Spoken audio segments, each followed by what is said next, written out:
dia akan punya pandangan baik banget sama kita. Kemungkinan terjadi penjualan lebih cepat tuh ketika seseorang mereferensikan seseorang kepada kamu.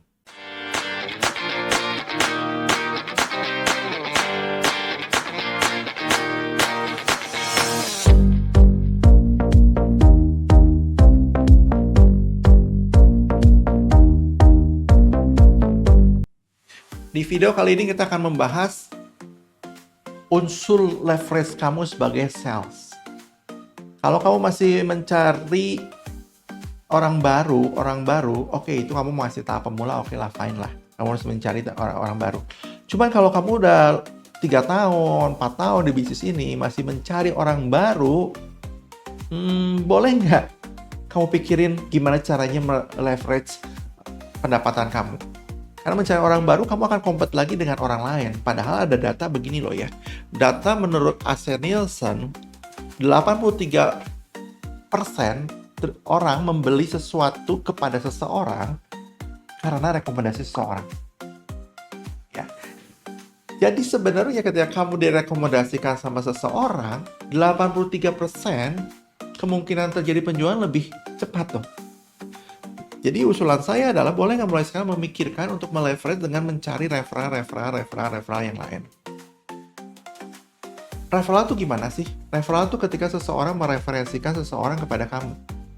Kamu bayangin ya, ketika seorang jenderal mereferensikan seseorang kepada kamu, kemungkinan besar yang direferensikannya jenderal juga kok. Ya kan? Atau seorang pengusaha ketika mereferensikan kamu, kemungkinan besar yang direferensikan ada pengusaha juga.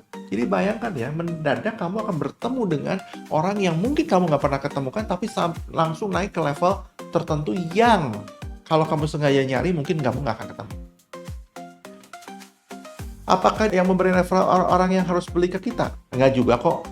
Orang-orang yang tidak membeli juga bisa kok mereferalkan. Kalau, nah kita akan bahas ya kalaunya.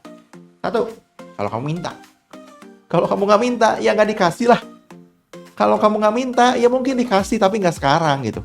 Ketika dia bertemu dengan temannya menanyakan properti, baru dia ingat kamu. Tapi kan kamu butuh sekarang referensi ya. Kamu butuh sekarang untuk mengelolanya supaya bisa mendapatkan income tambahan. Berarti kamu harus berani minta. Dua, orang yang mereferensikan kamu tidak akan serta-merta mereferensikan kalau dia nggak percaya sama kamu. Oleh karena itu, kalau kamu harus membuat diri kamu bisa di-trust sama dia, di-respect sama dia, sehingga ketika kamu minta referensi, dia akan bilang, oke, saya kasih.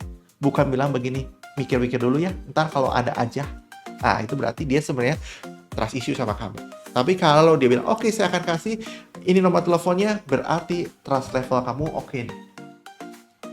Yang ketiga, orang yang direferalkan, ketika kita kontak, dia akan punya pandangan baik banget sama kita.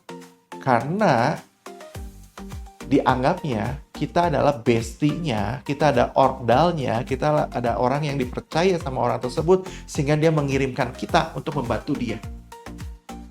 Nah, kalau begini kan menarik banget. That's the beauty di sales.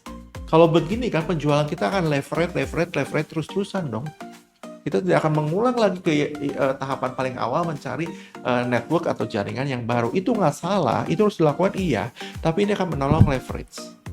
So teman-teman, di bisnis ini, di bisnis penjualan, mau apapun, terutama agen properti, referral itu penting sekali. Semakin teman-teman mengejar angka jualan yang tinggi, akan semakin susah diketemuin orang tersebut. Dan kita butuh ordal yang bisa memperkenalkan kita kepada seseorang. Mulai dari sekarang, cari ordal ya. Cari ordal.